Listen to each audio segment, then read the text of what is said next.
Just now, 10 seconds. I have a note in Thai tea. See if there's one here. I'll just read it sideways. Well, look at the one in front of you. All right, how about like this? Gentlemen, I'd like to call the meeting to order if we can stand for the pledge. Pledge allegiance. To the flag of the United States of America and to the republic for which it stands, one nation, under God, indivisible, with liberty and justice for all. Morning, everybody. Good morning. All right, gentlemen, today's first order of business is to ask for nominations for our 2022 chair. Can I get a nomination? I'll nominate Mr. Chair. I'll nominate, I'm having a brain fart here. Miss, God, Greg Blaine? yeah, that's right, Rick Blaine. Okay, thank you. Jesus Christ. Are there any other nominations? Are there any other nominations? All in favor of Greg Blaine to serve as the county chair, say aye. Aye. Opposed? Passed. And can I get a nomination for vice chair? I nominate Commissioner Jelinski. Thank you. Are there any other nominations? Are there any other nominations? All in favor of Commissioner Jelinski serving as vice chair for the county for 2022, say aye. Aye. Opposed? Motion passed. Thank you. The nominations are closed and we have voted. We will now move on to the approval of the board minutes. I'll pass it over to Mr. Chair. And Mr. Chair, I'd like to apologize. My computer wasn't working. I was having a mind melt here, so again, I apologize. Didn't look good. Still not working. You look fine, Yeah. Commissioner Wincher. I appreciate that. I seek approval of the county board minutes. So moved, Mr. Chair.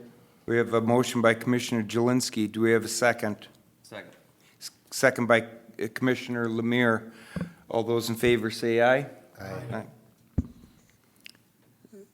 The minutes are passed. We have an agenda in front of us. Is there any additions or deletions to the agenda? Not at this time. I seek a motion to approve the agenda as printed. So moved. Second? We have a motion by Commissioner Wincher, a second by Commissioner Wilson to approve the agenda. All those in favor signify by saying aye. Aye. Motion pass. Okay, Mr. Chair, next item on the agenda is the approval of the annual resolutions. This is a batch list of the resolutions. I would like to go over the changes or no changes from last year and seek a roll call vote on it. First is the travel policy. Those are the events that we plan to attend or send representation from the county to attend, and there's no change from last year. The second is the committee attendance payment for citizens. That was discussed in the December planning session where our members that attend those committees will be receiving $300 a month. That is an increase from last year. The next item is the public meeting notices. That's our notice to the public that we will conduct these meetings. They are open and they will be scheduled and published. No change from last year. The next item on the list is the code of conduct for commissioners to sign. It just describes the conduct of the board and how we treat each other during these sessions. No change from last year. The next item is the citizen staff committee appointments. There is an updated list here based on this year. Those items can be seen on there with a new term dates as listed. Those items in January of 2022 shows the new terms. We have updated the list to capture those that have changed, as well as to add myself as a point of contact for a couple of the appointments. The next item is the county board appointments. There's no change from last year. The next item is the county board mileage. This is consistent with the IRS. The mileage rate went from 0.50 to 0.56. That's captured here in the action. The next item is the elected officials' minimum annual salaries. This has to be updated every 4 years. We looked at statute. The only elected official whose salary is listed by statute is the county attorney at $7,000 as a minimum salary. All others are aligned as such. And the last item is the elected official salary. This was also discussed at planning session in December. I'm showing it on the screen in front of you. The recommendation at planning was to exercise a 3% COLA increase for elected officials and a step increase for those that are eligible. Gentlemen, the chair asks for a motion to approve. So moved, Mr. Chair. This is motion by Commissioner Jelinski to approve. Is there a second? Second. Second by Commissioner Wincher. This is a roll call vote. Before we vote, is there any discussion to any of these policies? Is there any discussion? Seeing no discussion, this is a roll call. Commissioner Wilson. Aye. Commissioner Lemire. Aye. Commissioner Wincher. Aye. Commissioner Jelinski. Aye. And the chair votes aye. Thank you, Mr. Chair. Next item on the agenda is the bid for legal printing. We received one bid. I have received it in this sealed envelope here. I will open it in front of the board and let you know what the Morrison County Record has proposed.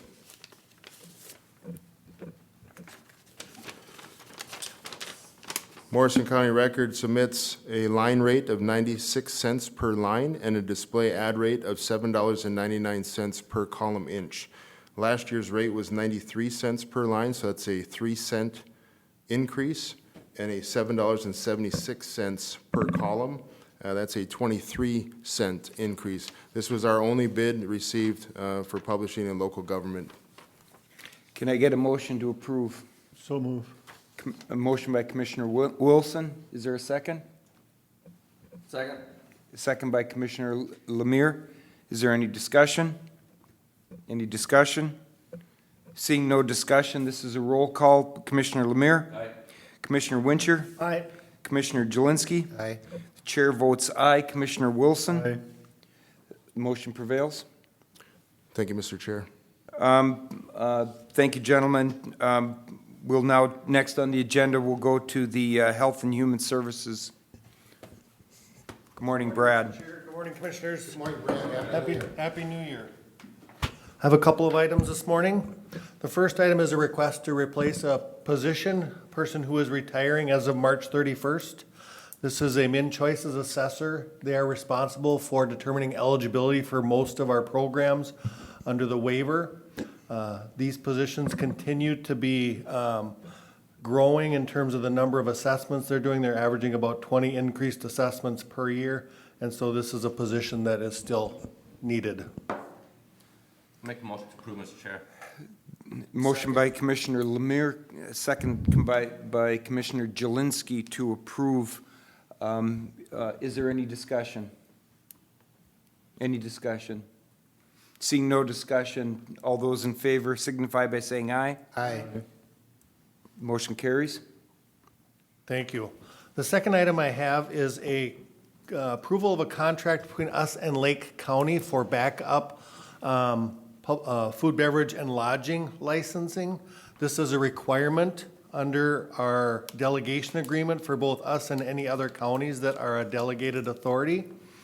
I know Lake County is quite a ways from us. This would not require any, it would be fully funded by Lake County should we ever need to back them up.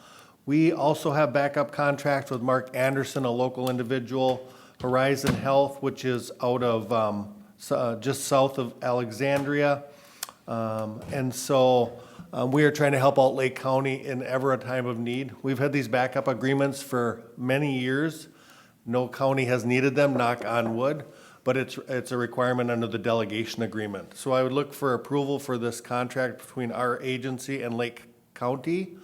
And I didn't put this on here, but Brian Middendorf, our county attorney, did review the contract, and it was good after his viewing. Is there So moved, Mr. Chair. motion by Commissioner Lemire, Second. second by Commissioner Wincher to approve? Is there any discussion?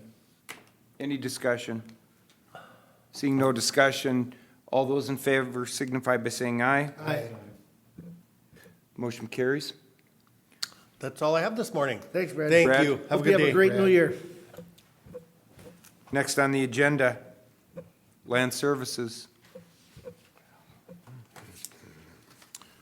Or, Mr. Chair, I move that we move to auditor's report since we have here, I don't believe it. that'd be fantastic, since we have Chelsea here, if she could come forward.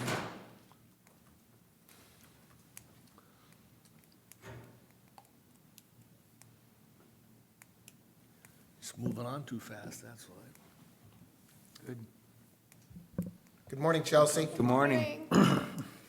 Happy New Year. Happy New Year to you. With a new year and a new day comes new laws. And so the first thing on the agenda today that I have for you is a letter for a notice of filing for another term. So the attachment that I have here is a letter to you as County Board Commissioners pursuant to Minnesota Statute 375A.1205 Subdivision 2, at least 104 days before filing for office under Section 204B04, an elected county officer must notify the county board in writing whether the officer will be filing for another term. With this letter, please accept it as a written notice of filing for another term as the Morrison County Auditor Treasurer-elect. I'll make a motion to approve or to accept her letter. Second that. There's a motion by Commissioner Lemire, second by Commissioner Wilson. Is there any other discussion? Mr. Chair, Commissioner Jelinski. just for the sake of argument, Chelsea, I don't ever recall this. Is this something new, or has it just been something that we've bypassed? Or don't you know? I do know. So in 2019, a law was passed that follows under this statute, and in accordance, my responsibility as elected county officers to notify you of my intent to file. If I were not notifying you of this written response, then you would then have the opportunity to entertain my position that I hold as an appointed position. Very good, thank you. Didn't know that. Any other discussion? Any other discussion? Seeing none, all those in favor signify by saying aye. Aye. Opposed? Motion carries. Next on the agenda, I'm requesting approval for establishing an absentee ballot board and Uvacava ballot board for the 2022 elections. The resolution is to establish the Morrison County Absentee Ballot Board and Unified or Uninformed and Overseas Citizens Absentee Voting Act, which is an absentee ballot board. Whereas Morrison County is required by Minnesota Statute 203B.121 Subdivision 1 to establish an absentee ballot board and Uninformed and Overseas Citizens Absentee Voting Act, Uvacava Absentee Ballot Board. And whereas the board will bring uniformity in the process of accepting or rejecting return absentee ballots in Morrison County. And whereas the absentee ballot board and Uvacava board absentee ballot board would consist of a sufficient number of election judges as provided in sections 204B.19 to 204B.22, or deputy county auditors trained in the process of counting of absentee ballots. Now therefore be resolved, the Morrison County Board of Commissioners hereby authorizes the Morrison County Auditor Treasurer to establish and implement an absentee ballot board and Uvacava board that would consist of a sufficient number of election judges provided in the statutes 204B.19 and 204B.22, or deputy auditors to perform the task for all 2022 elections. Can I get a motion to approve? So moved. Motion by Commissioner Winchell. Is there a second? Second. Second by Commissioner Lemire. Is there any discussion? Is there any discussion? I have one question for you, Chelsea. The number of election judges and/or deputy county auditors, is that specified to you in state statute, or how is that number determined? Sure, so the question for election judges, I think in Morrison County, doesn't pertain to this specific resolution, because we have roughly 200 to 250 election judges that work and perform elections through the year. But as far as an absentee ballot board and deputy auditors, my staff in the auditor treasurer's office are deputy auditors and can perform the function. Again, this comes into play when we're processing mail ballots, absentee ballots, early voting ballots, you need to have party balance when processing those. So you need to have two judges, and they cannot be same party. And so that is the responsibility under the auditor treasurer to perform that duty by the statute. Okay, thank you. Any other discussion? Commissioner Jelinski. Mr. Chair, thank you. So in essence, are you saying that this board is going to be made up of 2 people, 4 people, 6, 22? Sure. Great question. Normally, it's about 8. Okay, Yep. good answer. Any other discussion? Seeing none, all those in favor signify by saying aye. Aye. Aye. All those opposed? Motion carries. Next on the agenda, I have requesting approval to designate the bank listing as our depository bank listing for Morrison County funds. Any new relationships with banks not on the list would be brought forward to the county board for approval prior to obtaining a new banking relationship. So move. I'll second it.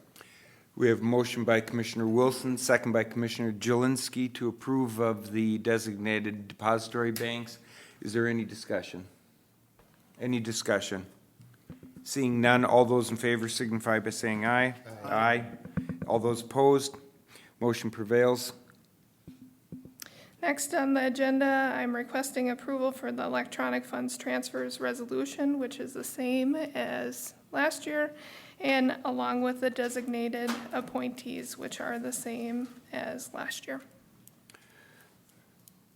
Can I get a motion from the board to approve? So moved. Motion by Commissioner Jelinski, second by Commissioner Lemire. Any discussion? Any discussion? Seeing none, all those in favor signify by saying aye. Aye. All those opposed? Motion carries. And last but not least on the agenda, I have a request to pay the first batch of bills for the year. So moved, to pay all the bills. We have a motion by Commissioner Wincher to pay the warrants. Is there a second? I'll second. Second by Commissioner Wilson. This is a roll call vote. Is there any discussion? Any discussion?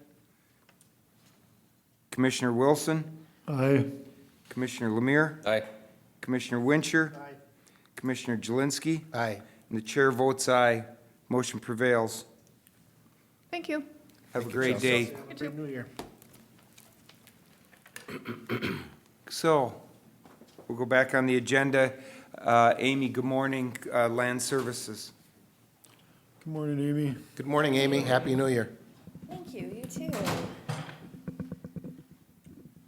Okay, so, when I am here in front of you, I highlight a few of the things that we do, but not all of them.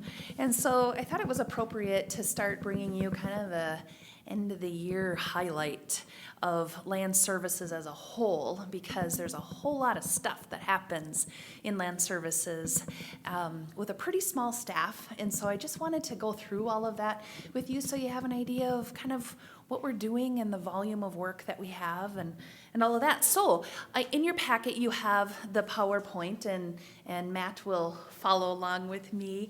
So the main service areas in land services is assessing, which is the valuation of property for tax purposes, planning and zoning, which of course is really highlighted at, at board meetings quite a bit with our public hearings and all the permitting that we do. And then also GIS, which is, really supports a lot of the work that many county departments do, along with a lot of community members in the work that they do. And so those are really the three cornerstones of our department. So that's what I'm gonna hit on today. So for the assessing highlights, we kind of have, I focused on the three things that really are the mainstay for that work that we do in assessing. The quintile, you may have heard that term before, and that's really, we're taking the 30,350 parcels that we have in the county, and we are actually physically looking at each and every one of those on a 5-year rotation. So we break the county up into areas, and we see to it that all of those parcels are viewed by our appraisers on a 5-year rotation. And so that's where we get the word quintile. This year last year in 2021, there was a total of 6,614 parcels that were looked at by our appraising staff. About half of those were unimproved parcels. We still have to look at them and verify that they are in fact unimproved. And then another half of those were improved parcels. So that means there is some building development on those, and we're verifying what we have on file is accurate in the field. And so one of the things, if you follow down in that column, one of the things that I highlighted also is that we had a 60% return rate on quintile surveys. This initiative, the survey, was born out of COVID, and it was one of those good things that came out of COVID, that one of the difficulties we have when we're viewing property is we're going during the workday. Well, everybody's working, so we don't have an opportunity to get inside homes very often. So we're making some assumptions on the basement finish and the number of bathrooms and things like that. And it's really up to the property owner to correct that with us if we got it wrong. So with COVID, for staff protection and then also for the public's protection, we didn't want to invite ourselves into people's homes.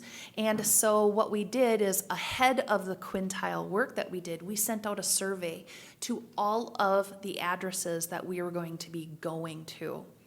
And so we started that in 2020, and the return rate was phenomenal.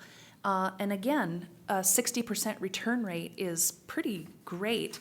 And that asks people questions about what the features they have in their home, any work that they had done, any updating they had done, all of that. And so this has been an extremely useful tool that we will continue, because it does two things. It lets people know that their property is due for review, so they know. So if we're on their property, they know why, and they've gotten that notice ahead of time. And then also it gives them that opportunity to really indicate to us what they have going on their property, and to clarify things for us. And then it gives us a follow-up phone number to call if we have any other questions. So that is something that we implemented, and we're going to continue with that because it has been extremely valuable. So, and it's led to the accuracy of our quintile work.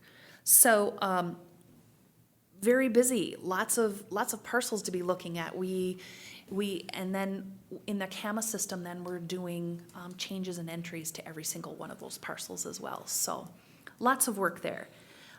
Just to give you an idea then, also with new construction, purchases and alterations, just to give you an idea of the activity that's happening countywide, and that of course triggers work for the appraising staff. So we had over 1,000 parcels that had some sort of permitting activity on them. So this is on top of the quintile. There was over 1,000 parcels that had some sort of permitting activity that the appraiser had to go out, measure up, verify what it was to add onto the valuation of their property. That includes within city limits as well, because we appraise everything. Then the next thing that I found really interesting was that there was a little over 1,500 ECRVs reviewed, and that is a certificate of real estate value. And so anytime there's a real estate transaction over $3,000 in value, an ECRV needs to be filed. And that is where we're reviewing the sale. That gives us our market information to see what the market's doing and what these properties sold for. So there's been over 1,500 transactions that tripped an ECRV this past year. So just to give you an idea of what we have going on there. And then also 185 splits and combines. So that means we've had 185 parcels go through some sort of change. Either they've been split into two or combined. And so we're touching all of those parcels and reevaluating the value of those parcels as well. So lots of parcel work going on there. Also then, as you know, the Department of Revenue offers many tax programs.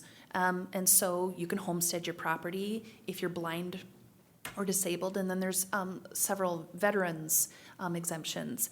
And so we handle all of those applications too. And so we had over 1,000 homestead applications, so that's someone buying a new home and filing for homestead. So we had over 1,000 of those this year. 305 applications for special ag and or blind and disabled. And then we had 315 disabled veteran and surviving spouse applications. So we process all of those in our office as well and make sure that those credits are applied onto their parcel for calculating their tax,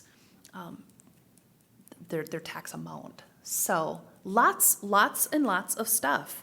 On top of that, our final conversion to that new CAMA system we had talked about last year will be happening the end of March or first part of April. So we put that on hold until our valuation notices go out, and then we're going to be doing the final conversion for that. And then also, if you remember earlier in 2021, we had brought to you a request to do a tax estimator, that online tax estimator. It was another module on Beacon. That is almost ready to go. We're just proofing it to make sure it's accurate. So we've got a couple of those things rolling out too. So then I just wanted to give you a comparison. I'm giving you all of these current numbers, but what does that mean? You know, as far as was this a busy year? Was it not? It's about the same, really. This is kind of the workload that the assessing staff has. Because of that quintile, it's evenly, as evenly as we can distribute it over 5 years.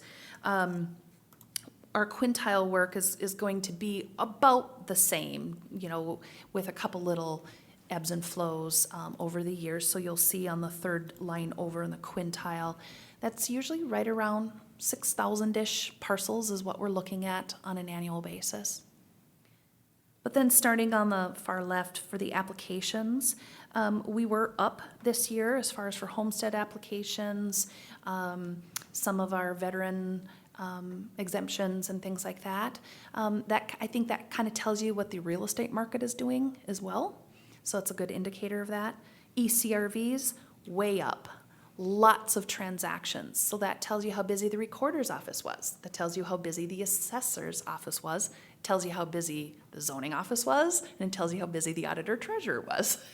Lots and lots of transactions coming through that we all touch, that we all deal with. And then finally, over on the far right, the splits and combines. We were down a little bit this year compared to other years as far as just splitting activity and kind of changing up parcels. So, any questions on the assessing side of things?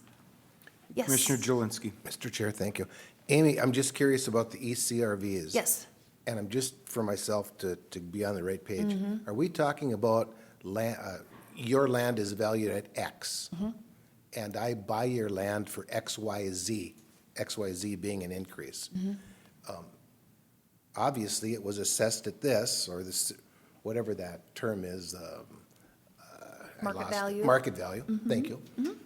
Is this, but I paid this for it. Yeah. Is that what we're talking about? You had Yeah. to review that because somewhere along the line, and I don't mean to say it, we didn't get it right, that the assessor did. The assessor certainly got it right, but the world we're living in is dictating a whole new deal. Is that what we're, Yes, so the ECRV is reviewed for different things. We're looking to see if it was an arm's length sale. So, because properties sell under various different conditions. So we review the ECRV to see, okay, is this a valid sale that indicates the market? Because if it was from relative to relative, if it was, there's various factors that Jean and the staff look at to say, can this be a part of our study or not? And they're looking at the circumstances in that ECRV. They're following up with the seller or the buyer to see if there were any uncommon concessions made, things like that. But that's really our that's really our list of properties that are eligible to be in the study, honestly. And then from there, the state reviews those and we review them. And the state might kick them out for one reason or another, or we might. And there's a list of reasons why you may or may not consider a sale in the study, because it may not be a true indicator of value.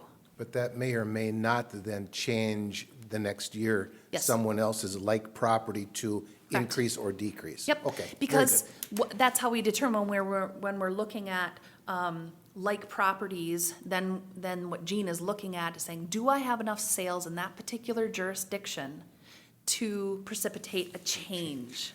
Yeah. Thank you. Yeah. Thank you very much. Yeah, she's busy with that stuff. I mean, that is kind of really her niche. Any other questions on assessing stuff? Amy, if, Yeah. gentlemen, anything else? If not, I want to ask a question. You had mentioned early on that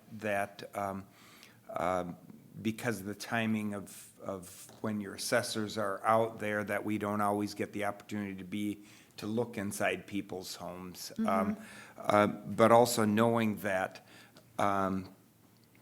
when septic systems are designed and or permitted for properties, the size of that septic system is based on the number of bedrooms in that house. Is that correct? Yes, yeah, that's correct. So my question is, do we have the opportunity at that point in time, and do we exercise on that to verify to actually verify the number of bedrooms that are in a home or structure for that sizing of the system? We do not reconcile that between assessing and zoning, and the reason why is because we do not have a provision in our zoning ordinance that requires anyone to upgrade it because of sizing. So when we're dealing with someone on the zoning side who's coming in and they're gonna be adding a bedroom or adding something, we're checking the sizing of that system at that time and informing them that, hey, you know, your septic system is undersized for the number of bedrooms you've got here. You may want to consider upgrading it or expanding capacity, but the sizing of the system is not a component of septic compliance. And so we don't have anything to compel someone to add capacity to their system, so that's not something that we track. Okay, thank you. Anything else? Okay. Go ahead. All right, moving on to zoning. So, same thing, you know, a lot of what we do kind of drives the work of other departments and other divisions in our office. So in the permitting column, we issued 1,089 permits this year. Now that is just outside city limits. So we administer the zoning outside of the 16 incorporated city limits. So this is just the activity in greater Morrison County. 31% of those were for accessory structures. Lots of pole buildings, garages, things like that went up this year. 21% of those were septic systems, and 10% of those were dwellings. We issued 95 new addresses, and that kind of gives you an indicator of development as well, because we administer the 911 addressing. So when we're issuing a new address, that means we're addressing that parcel for the first time. So that means we've got a parcel that is being developed, because everything else would have had an address. So if they're just adding a garage, they already have an address. So 95 parcels had something brand new put on them that drove the need to address them. Moving on to public hearings and development review team meetings, we're busy.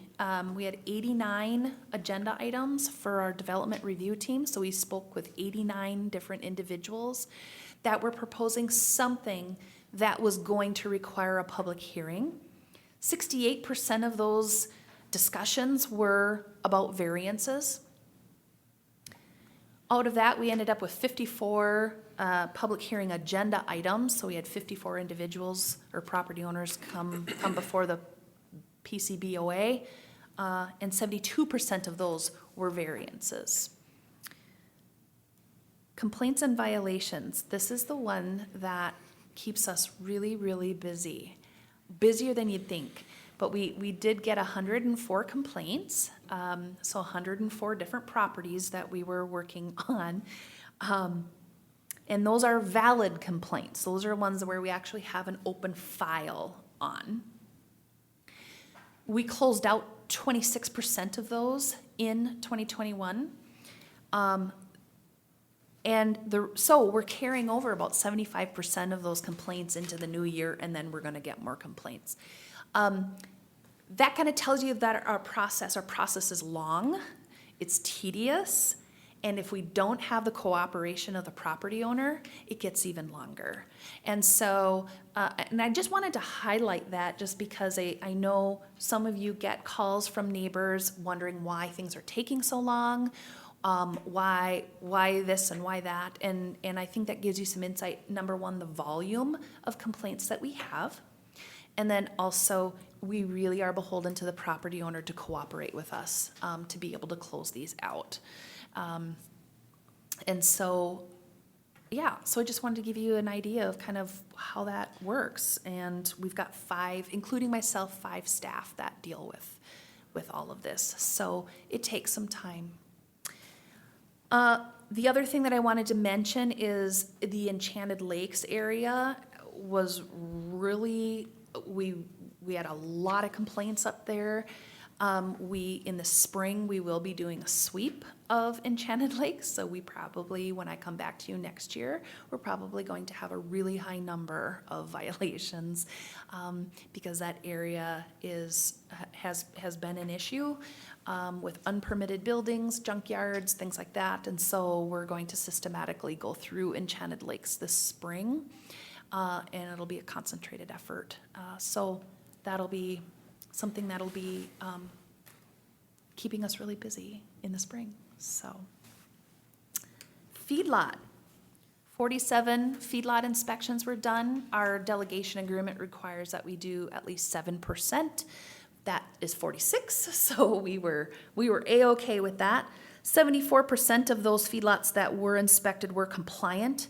The remainder were conditionally compliant, and conditionally compliant generally means they didn't have their paperwork in order. So that's the biggest issue that we see with feedlots, is that they don't have their manure application records, they don't have their soil testing data, they're not doing it on a regular rotation like they should. And so that's things that we circle back with those feedlots on and to try to correct. The other indicator of kind of where we're at with feedlot expansion and growth is with the number of construction short forms that we do. We did 7 this year. Construction short form is required when a feedlot is undertaking construction to house 300 animal units or more, or a manure storage area when they have 300 animal units or more. So we only had 7 feedlots that triggered that this year. So it's been slow. You know, the last few years, you know, years prior, if you recall, we had a real run on poultry barns and then swine facilities, and that's been pretty darn quiet on all fronts. So not a lot of feedlot activity over the last year. Any questions on any of that? Commissioner Wincher. Thank you, Mr. Chairman. Two questions. One, and I know the answer to this, the complaints. Now, Yes. again, the complaints. Yes. If you could explain why you go out to someone. Yeah. It's not like you're driving around or somewhere. Yeah, we generally do not look for complaints. If we're on a property and we see a violation, we will follow up on it. But generally, those are from the public calling, saying my neighbor is up to this, or this is happening, or I don't think this person has a permit, or whatever. So I would say 99% of our complaints are filed by members of the community. And what our job is then is to go out and see if there's merit to that complaint. So we go out and we actually take a look, is what they say happening? And then is that an actual violation of the ordinance? If it is, then we start that first notice of violation and work with the property owner to get compliance. And to follow up on that's a great explanation. If I'm the complaintee Yeah. and I say so-and-so is doing something, you won't get back to the complaintee and say, yep, they're in violation or not violations. No, with the volume of work that we have, number one, we don't circle back to complainants to give them an update. If they call, and if it's an open complaint, we also won't discuss it. Okay. Because it's data private at that point.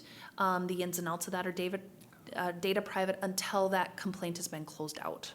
And I don't know if the rest of the board, I do get, I'm sure we all get some complaints here and there. Well, and again, they always ask that question, what's going on? And I personally, just relay them to you guys. I think that's the best answer because Yes. I don't know. Yep, and we always like to talk with the complainant because sometimes we need a little bit more detail about what exactly is going on, so we know when we're on the property where to look, what to ask, things like that. So it's always helpful. And if then they my call. final question, Mr. Chair, on the feedlots, how many feedlots do we have in the We county? have about 630 registered feedlots right now.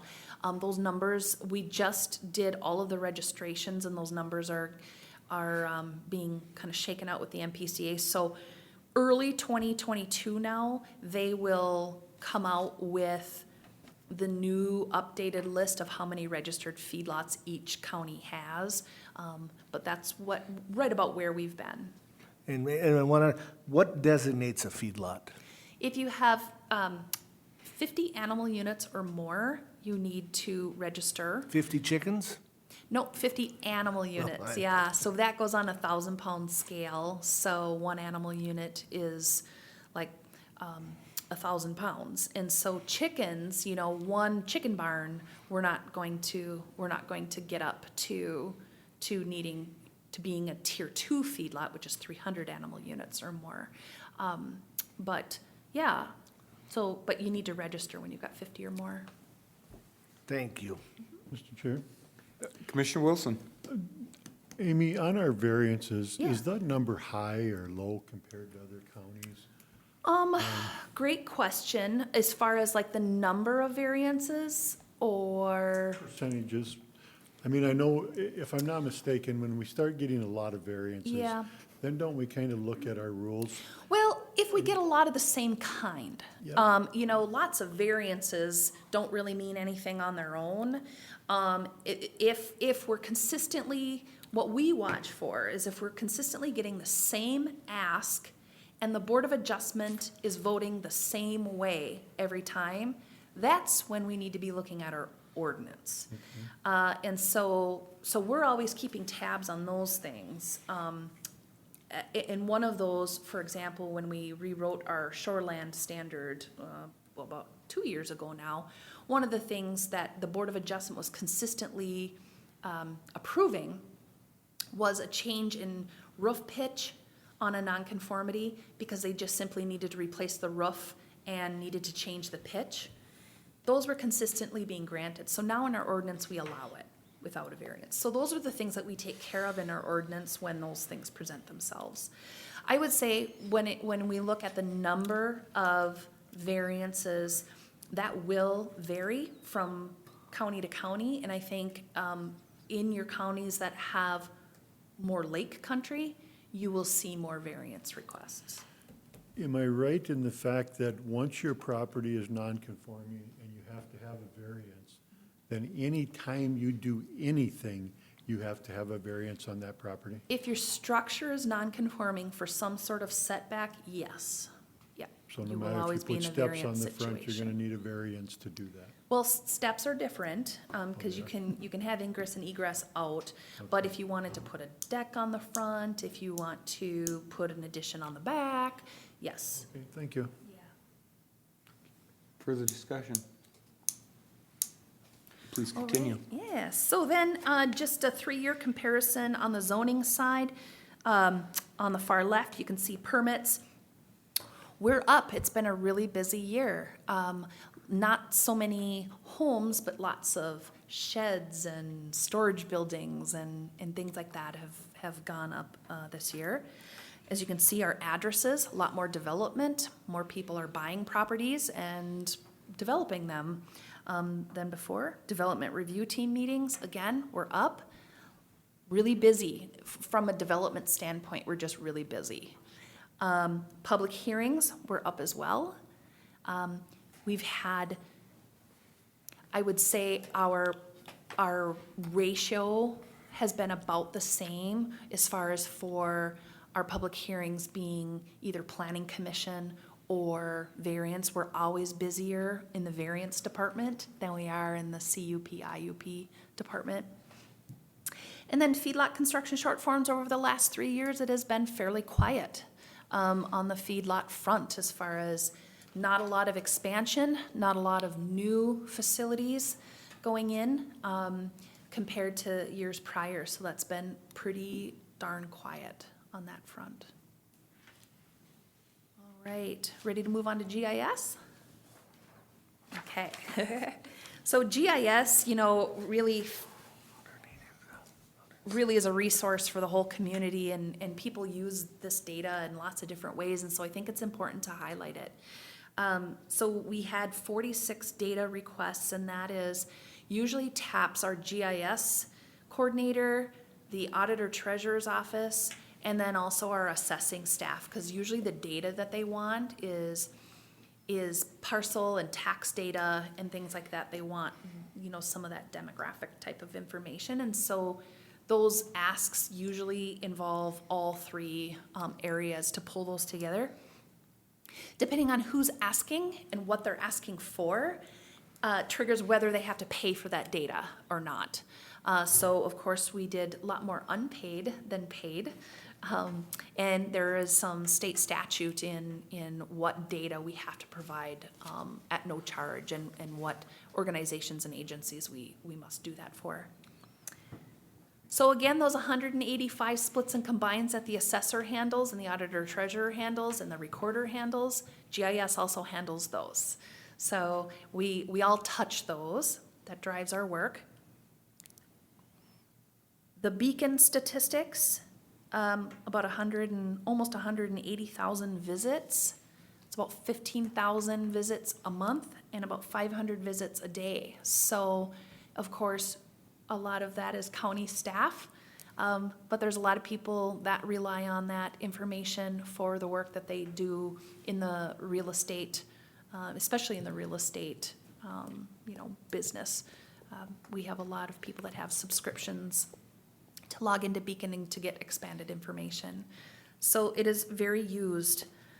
Feedlot map updates, 341. So what that means is we track all of our feedlots and their active status. So when we're registering, so this was a big registration year for feedlots.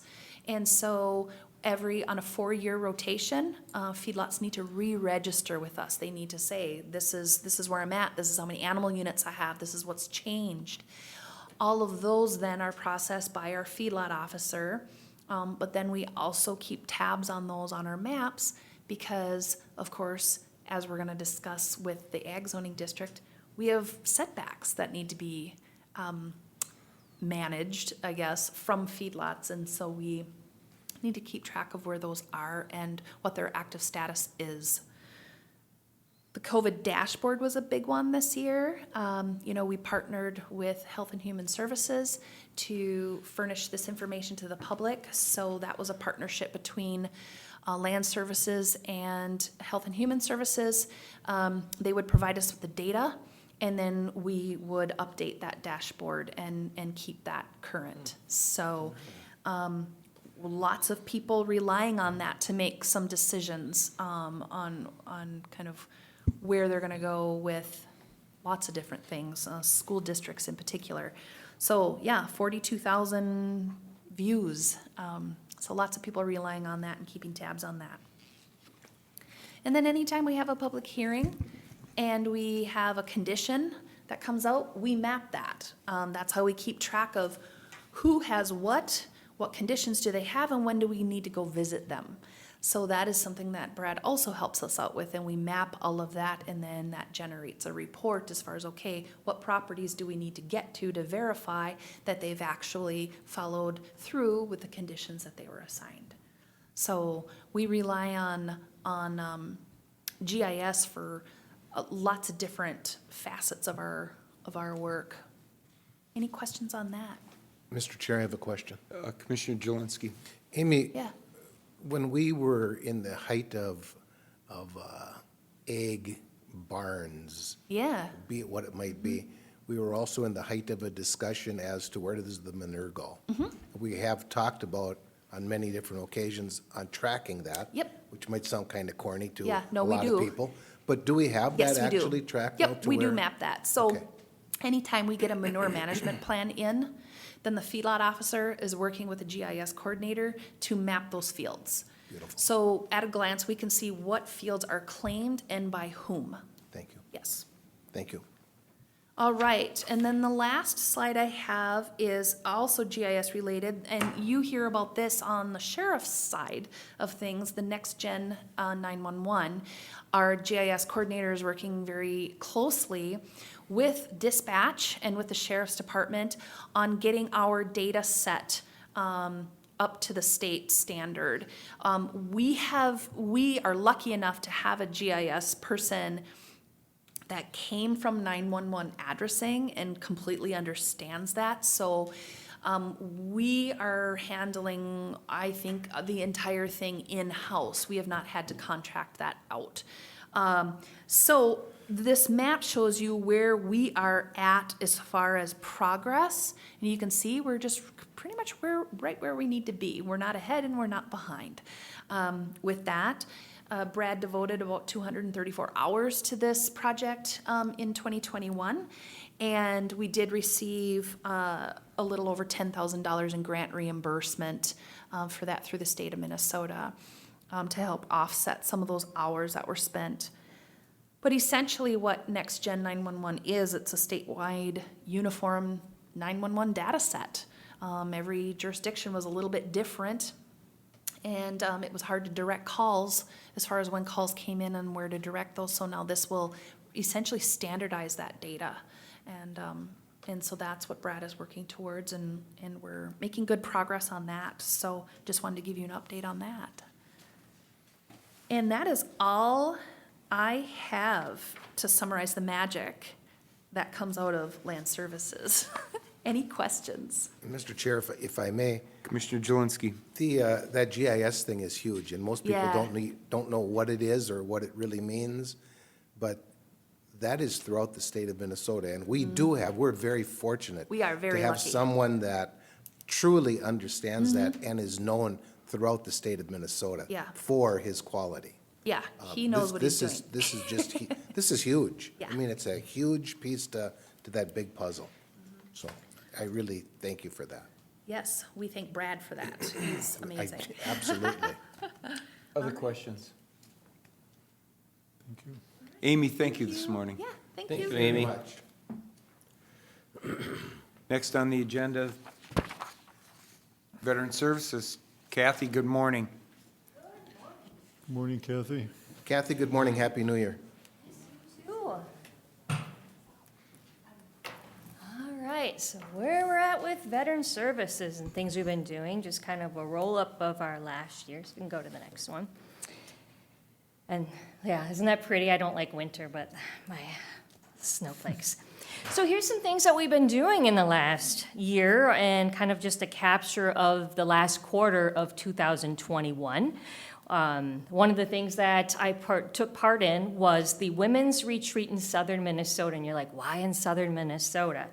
A few years ago, I took a trip with some female veterans to Washington, D.C., and this group and I are leaders in a lot of veterans organizations, and we put on this women's veterans retreat. They've been doing this for a few years, and then I decided to get involved with them, and so to learn a little bit on how to bring that to our central Minnesota area.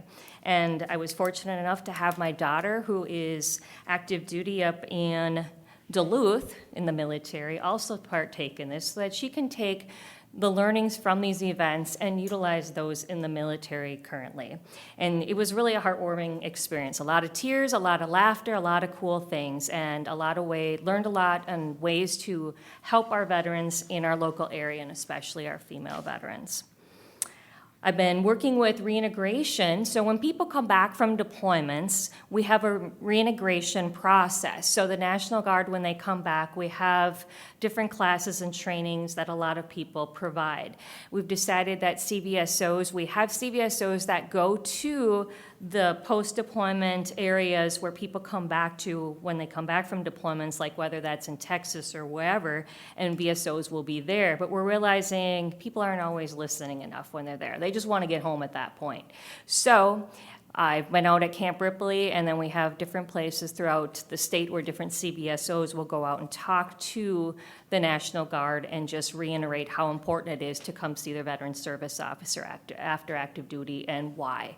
The only thing that I can say that didn't go well with that is I remember working at Camp Ripley, and when we had a briefing, we would send our young people who just joined the military and maybe didn't deploy, but we got to keep them busy to these things. And we had and it wasn't a waste, because those people need to know that they need to come in and see us too and bring in their DD-214s after initial entry training. But I really wanted all the people from deployment to come and sit in on those events so I could explain what they need to do and why it's important to come see us after deployment. So I was a little discouraged with that, but I brought that back to the National Guard and said, hey, we need everybody in here so that we can talk with everyone. And I'm part of the CVSO training committee for the state of Minnesota, and we have 2 conferences that we have during the year. We have a spring conference and a fall conference. So we did a lot of things online last year due to COVID, and this year we're back into our norm. In fall, we had our fall conference up at Grandview, and it really went well. So it was nice to see everybody, and it's awesome for the new CVSOs to build those partnerships and learn from each other in person. Camp Ripley Open House was last fall, and we worked with that. That was awesome, and had a few people come through our booth and stuff. We do that every other year. And Central Minnesota Suicide Coalition. There's a couple different ones. We have Region 5, and then we have the Central Minnesota Coalition, and sit in on some of those and work with a lot of people. Some things that I've been doing, we have individuals that maybe are struggling with mental health trauma or are suicidal, and partnering with some of our mental health providers and sitting in on some of those, even using my own personal experiences with PTSD and things to help people get back on track so that they're not struggling with some of the things that they're going through. And I'm really proud to say that Jim and Luann were great in helping some of our other counties that maybe were low staffed during the last year or last quarter, and just being able to provide some over-the-phone assistance with those offices. A lot of times our administrative and assistant VSOs might not have access to all the VA programs that my office does. So Jim, I've gotten him, because he's a veteran, he's able to access these things, and it's been really nice because he's been able to help other counties. We're a team of people throughout the state of Minnesota, so don't want to leave one county sitting there not being able to do their jobs. And I'm helping a little bit with some of our counties. I wouldn't say I'm an expert on this stuff, but I guess maybe I am. But I've been helping some other counties with our VA programs and learning how to utilize more of our automated databases. Sometimes it can be really confusing, or trying to figure out how to troubleshoot some things. We have the state person that ran the VA programs. They've had a lot of changeover. And so in that midst of things, we're like, how can we all help each other? So I don't know, when I make a mistake or have something not go right, I figure it out, and then I try to share that information with other people, which is nice. And then Horizon Health hosted a training event where we had all kinds of medical facilities throughout central Minnesota. I was part of that and provided information on how we help veterans, how we help widows, and make their lives better, and it was really a cool event. And it was nice for me to learn what other people do too, and offerings that we have throughout central Minnesota so that we can better help our customers. And the next one, Veterans Helping Veterans. I'm super excited about this because it's growing and it's really an awesome thing that we have going here in Morrison County. So I have, and all of you are on my email distribution, but we have probably, I think I have like 2,500 people on that email distribution right now. And it's awesome because within that we've got different community individuals, we've got veterans, we've got widows, we've got all kinds of people. If they touch base with our office, I tried to add them on there because we can all help each other. But in the midst, there's 90% of those people are going to be veterans, and they've been volunteering to help other people. Sometimes we have people that are just sitting at home and maybe they're a little bit bored, and they want to go, how can I help someone else? So one of the ones that we had here that last year we lost 4 veterans due to COVID. And so we had 4 widows that are all in the same situation. They suddenly lost their spouse and they're home by themselves, and connected those people so that they could talk with one another and just help each other out. Help them, when you can relate to someone else, it can be really nice. So that was pretty neat. We have, through the VA, if you are qualified, you get a lot of adaptive equipment. Some people will get ramps for wheelchairs, things like that. And so they're really expensive, and often it's tough to get those kinds of things in a quick manner. So we had 2 veterans that donated their ramps after they didn't need them anymore, or maybe they passed to other veterans that maybe weren't qualified to get those. So cool thing. It's just nice if we have adaptive equipment that we can pass along to other people that maybe can't get those items. And I have to say, I have to give a little kudos out to our maintenance individuals here. They've helped Jim a lot. Maybe we got to just fix a little gadget on one of those motorized wheelchairs, or get one loaded or something like that. And it's just been, so it's a nice team effort throughout the county that we all help each other to make sure that someone else can be safe and have the equipment that they need to live a better life. So we had $50,000 of equipment go out in the last quarter. So a lot. We've been doing a lot more of that, where we've had equipment come in and we go out. So the equipment that went out to other people to help them, that's what we estimated that to total. We've had a lot of times. We have the DAV van, transportation van, that if you have 48 hours in advance, they can come and pick up people right at their house for VA appointments if they are enrolled in the VA healthcare system.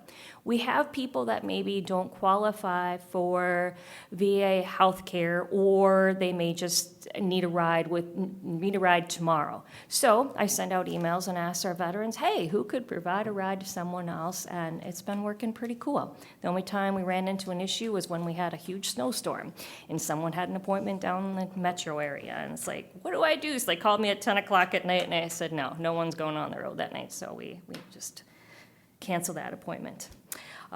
People have been shoveling snow for one another and helping each other out, so that's been pretty awesome. So just little things like that make a huge difference in someone else's life.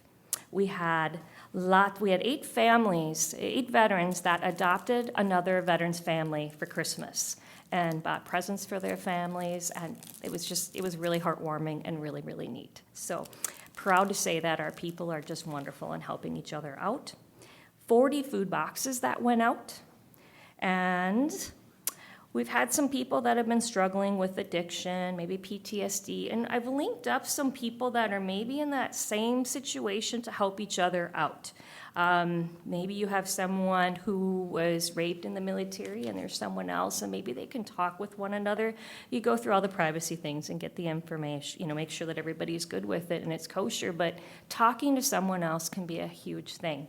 We had a couple people that were, went through some traumatic things, some addiction issues, and they were suicidal. And having them work with one another, and now they're helping other individuals. It's so cool to see people helping one another through difficult times. And we've had some different people that have been fighting with cancer as well, and just linking them up with other people that have been through that battle. It's a tough battle, and being able to talk to someone else again. So that's our nice stories of things of people helping one another. So what do we got going in the future down our road? We have Northwest Team Spring Conference, and that's going to be in the Moorhead area. Our entire team will be taking part in that. It's a great learning opportunity. They do an outstanding job up in that area as far as training, linking up with what the VA does, and all those awesome things. So excited about that. We have Yellow Ribbon event. This is something that I'm hosting and super excited about. This is going to be a wellness event for not only veterans, but the entire community.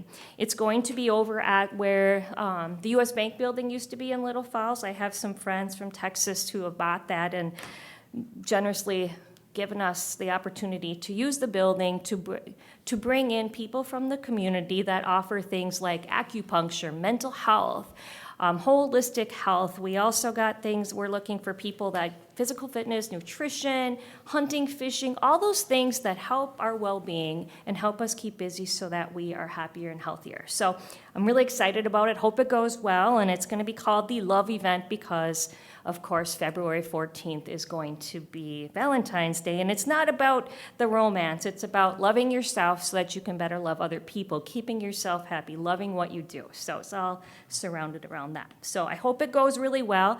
The Morrison County Yellow Ribbon Network, I've taken over as president for that, and so we really need to get people to know who we are. So we're going to be kind of running that as the Yellow Ribbon Network, Morrison County Veterans, and kind of collaborating to get our community involved in what we do. We've got about 12 people on that committee, by the way, so it's really grown. It's getting back. It really was kind of in a lull for a while and not doing so well, and now we're coming back strong, and I think we'll be out in that community and helping our military personnel and families and veterans.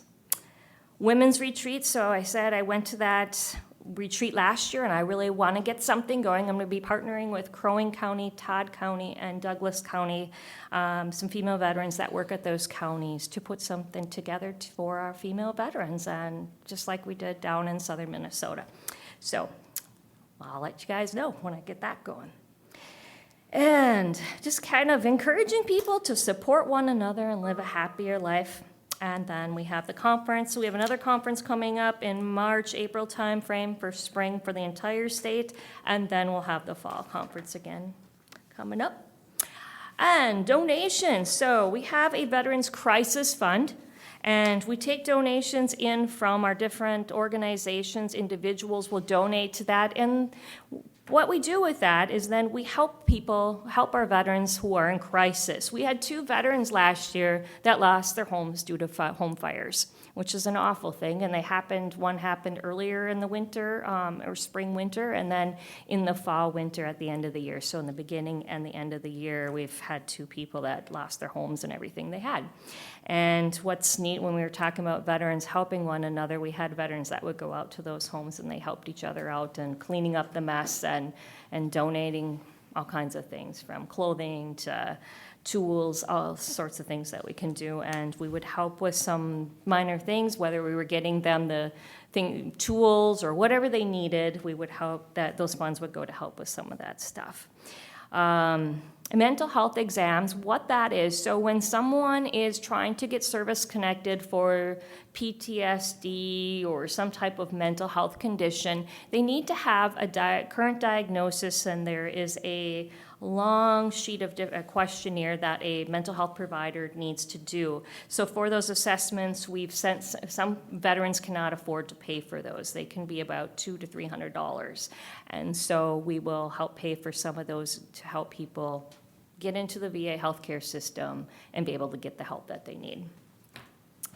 And then we had some people that were homeless and helping with some of those things. It's the Crisis Fund has helped with those individuals, whether we got to get them a hotel for a night and then figure out where we're going to send them, or get them a rent for the first month or something like that. So that is where some of those funds go, and it's kind of nice. It's kind of coming and going as we work. And statistics information. So we have in our database here at the county, we have 4,757 personnel, and those are veterans, widows, and people that are sometimes outside of the county. Sorry, I have a tickle in my throat. And within the state of Minnesota, when you look at their Minnesota page, you're going to see that we are at 2,500 roughly for veterans. And you're saying, well, how does that work? So in our database, we have people that those could be brand new military people that don't qualify for VA healthcare. It could be, whenever we make contact, we add them into our system. So you're not always going to see those people on the VA healthcare side, because not everybody who serves in the military is qualified for VA healthcare. So that's where you see the big difference. And only our Morrison County, only the VA healthcare people that are from Morrison County will show up on that page. So sometimes we'll get people that work at Camp Ripley outside of the county that we see. And who's our biggest population of individuals? It's still the Vietnam veteran era, or Vietnam veterans, that are the highest highest population of individuals that we see. It's starting to, our Gulf War veterans are starting to kind of link up and compare to that, so we're getting a lot more of those individuals that we're seeing. And of course, as people get older, some of them are passing away, and those numbers were starting to dwindle a little bit. We had 17 homeless veterans in central Minnesota. We worked with 5 here in Morrison County. And we had one that we got enrolled into an addiction program at the VA healthcare system. Eagles Healing Nest in Sauk Center is a huge asset for us, for our homeless veterans, and getting them into that program. So that was kind of where we ended up housing them. So it's either the VA working with individuals who maybe have an apartment or something here in the central Minnesota. It's a tough thing. We did have one gal who said she was a veteran and was not a veteran, and was going around the state saying, trying to get help through all kinds of people, and even ended up on the news. So, and all of a sudden I get some phone calls.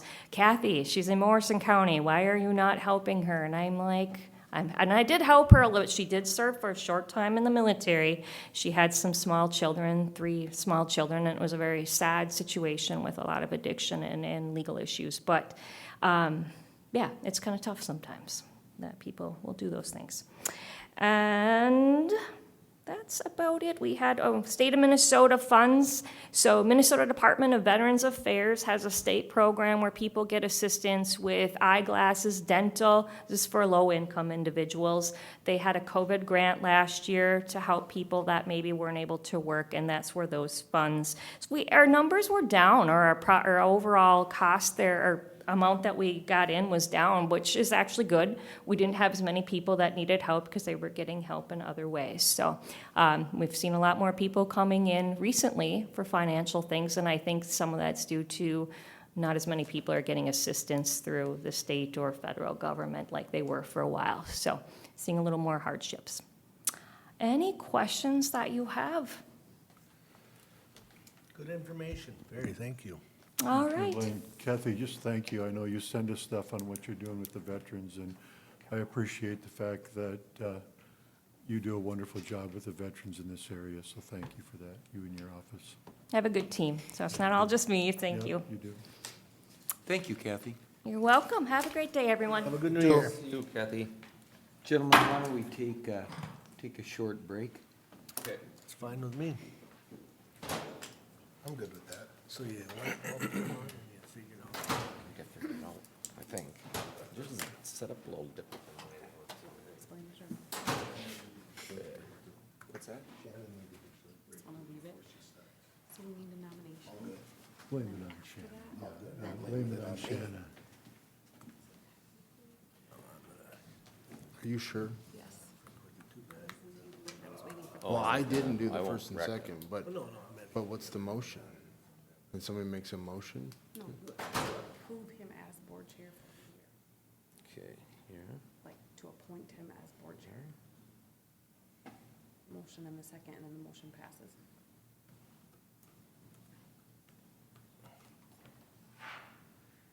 I'll ask Greg. If you don't wanna go back, I'll just put me. I don't have a problem with it, it just seems odd to ask for nominations like the script said, and then got Get one. the script up. damn it, yay! Good. Yeah. Good. Wow, So it says God right here, darn it. ask for nominations, so Randy nominated.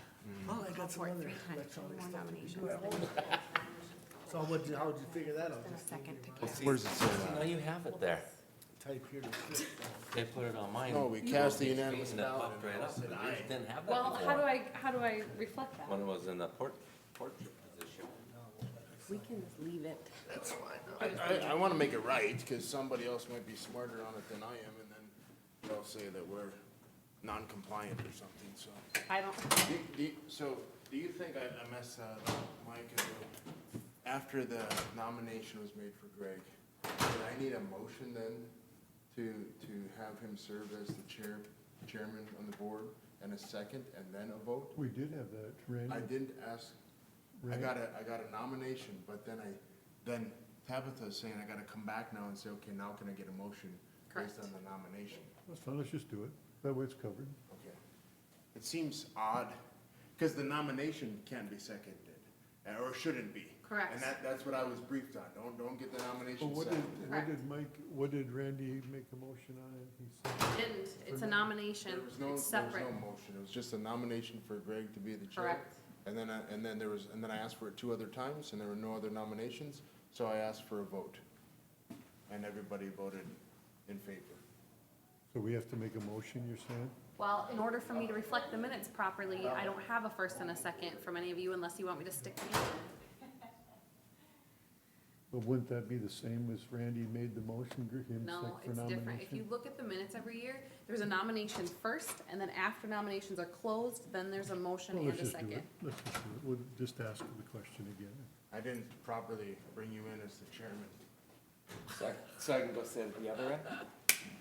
Oh, no, we have to start the whole meeting over. Oh, God. Can we not? Just ask. We just missed the Let's vote just do part. it. First and second. Not You a got big deal. nominations. Hi, Shannon, how are So you? when Second we, solidified. so when we Great. go back to administration, will we take care of it then, or? That's what he's, Big bold letters, it must be important. just take a first and second. I was like debating, do I say anything, or do I just put names in, or what do you want me to do? Whenever you, Just pop names in, nobody would care. well, or whenever something like that happens here, and you think of something It's always good. or question something, then just tap me, arm or hand or whatever, and we'll go Right. back away from the mic, And I and don't it'll want be to fine. embarrass My him in wife's the got moment, some because I don't know if stuff, he would but she's understand what I always was had trying to some say, stuff, so I didn't want to so stop it's the good. meeting to It's all try to good. explain it all. How about you So guys? I was like, I'm But- just gonna stay quiet until I get an opportunity. No, but you know, you play probably the most important role of anybody sitting at the table because you're the recording secretary. So don't ever hesitate. Right, I was like, what, how do you want me to first and second this? He's like, well, we should probably fix it. And I said, okay. He goes, I'll ask Greg. And then they were all like, just go back and do it. And you know, to be honest with you, It's good. something didn't feel right It is about that nice when you're we right were there. doing it anyway, to me, and I'm understand. like, and so for me to be in this, good morning, how are you? That's okay, I just will need one of yours, because I have to get it to Zach. Perfect, perfect. So I had a And are good- you reading all this to us? I had a great Thank you. to Thank see you. I know that some people do. When I was in St. Paul, he's deceased now, but he was the chair, he was the true chair. And how to run a meeting and how to, and make sure everybody. Mike probably will want you to, but I don't. He was an attorney, he was also Read all this. for a while. Let's see. No. You're looking Christmassy. Got the red sheet. So nothing else happened. Highest level. The last 4 days anyway. But then, and he was really quiet, and then, but then we got, or we're in his office, he had the greatest sense of humor, and I would never guessed it when Right. he was a super. So you guys aren't open for business yet? Oh, did Randy fix it? Yeah, I fixed it. How'd you do it? Did you go to tablet mode? I went into display and changed, it was portrait. Changed it to landscape. Oh, I went to figure that out. Anthony told me to open up the Action Center and hit tablet mode. The Action Center, what's that? This. That's the Action Center. So you, Did you touch? I didn't. How come he's got so many more boxes than me? Oh, boy, you're funny. Hey, tablet mode. Ta-da! Hit lock. Don't mess it up now, because then you're gonna blame me.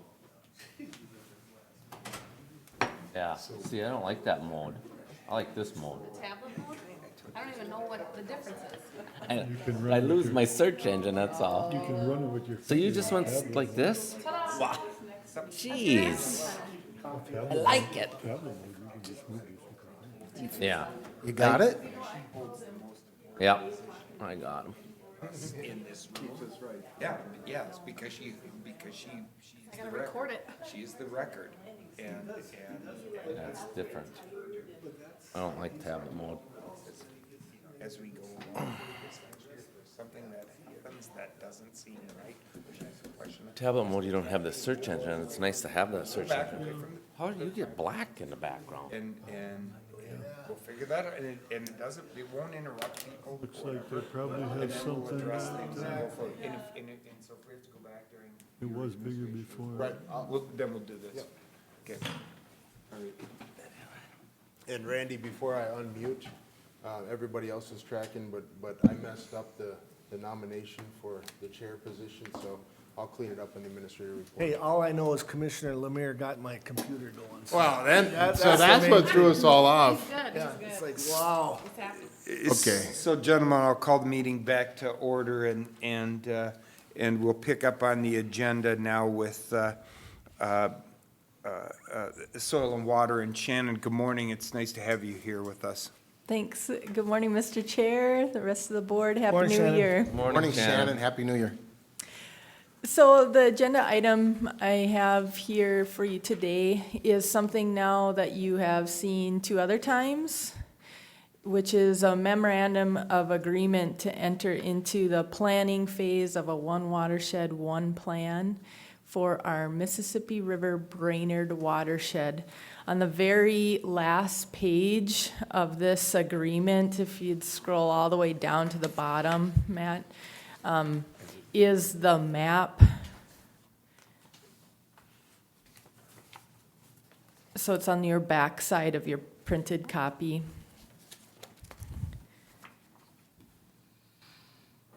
Quite a few pages, I apologize.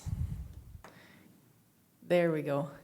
So that's the Mississippi River Brainerd watershed, and it cuts across basically Todd County, a good share of Morrison County, about half of Crow Wing, and a third of Aiken County. It's a big watershed. We've recently been talking about the Long Prairie River watershed that Mike Lemire's been attending those meetings for. This watershed is about twice as big as that one. A lot of lakes in the Aiken and Crow Wing area. For Morrison County, this portion of the watershed, as you can see, it's right below that Long Prairie watershed, so it doesn't include our big lakes there, but it does include part of the city of Little Falls and a lot of ag ground. Where it goes kind of south into Todd County, in that corner, there's some really high-quality lakes down there around that Swanville area. And then on that Todd County side as well, there are some really nice, very small lakes down there. But as far as Morrison County, you know, it's gonna be more of our agricultural area of the county. And if you remember, we had signed a Rum River One Watershed Plan planning agreement. That's been a few years ago now. We signed the Long Prairie. This will be the third one. We'll still be working, probably in the next couple of years. I'll be coming forward with a Mississippi River Sartell, which runs kind of along the southern diagonal of this watershed. So just to give you the context of where we're at, and that you have seen a almost identical document of this in the past now. I have had Brian Mittendorf review this for our interests, and all of the county attorneys then took the document that he reviewed and have also given their blessing for this. So it's at the point now where I would like if you would be willing to sign on. And basically what this is an agreement to start the planning phase of this watershed.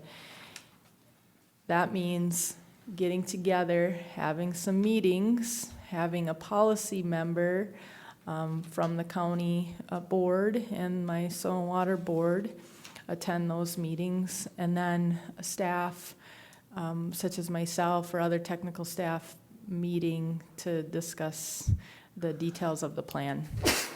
So it is a commitment that we would be entering into if we agree to the Memorandum of Agreement. I would highly encourage the board to sign on because, again, it is about not quite a half of the land area of Morrison County. The planning participation doesn't preclude you from future funding, but you know, I think it's important that we play a role, as it's a lot of area in Morrison County. But with that said, again, the agreement would be between, or at least this is going before the boards of Aiken, Crow Wing, Todd, and Morrison, the County Board of Commissioners, and the Soil and Water Conservation District Board of Supervisors. This agreement basically would recognize the importance of planning and the importance of partnerships in this One Watershed, One Plan process. And the purpose of the agreement is to collectively develop and adopt as local government units a coordinated watershed management plan. So that's the nuts and bolts of this thing. In the Memorandum of Agreement, it does get into some of the other details, such as getting out of the agreement, compliance, record retention, timeliness, things like that. But basically what I want you to know is that we can opt out at any time if we do sign in.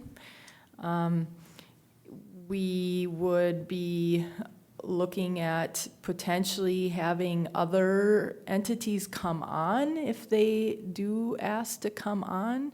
So for example, the city of Brainerd, 3 months from now, could say, we're really interested in being part of this. Can we participate now? Of course, they're welcome to come to the meetings, and we would probably consider having them sign on to the Memorandum of Agreement. But at this stage, we haven't had that interest.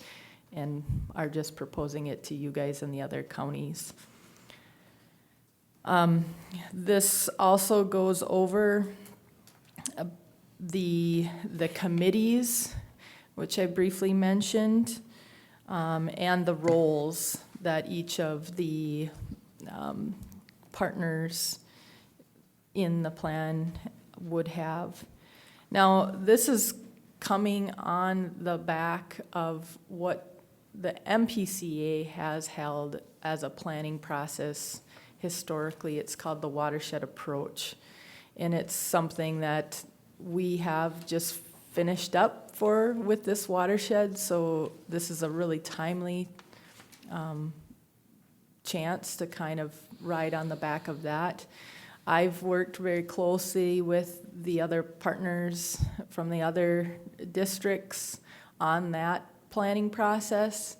A lot of the data that was collected, because that process always starts with a water quality sampling round, and then an evaluation of that data. We'll be able to bring that into the plan. It will be recent, within the last 3 years, and we'll be building off of that. I'm really confident about, in here, it identifies Aiken Soil and Water as the fiscal agent. That's the role I'm playing now within the Long Prairie. So they've been doing that for the Watershed Approach and are willing to do it on this one moving forward. Crow Wing has agreed to be kind of the coordinator for all of the meetings.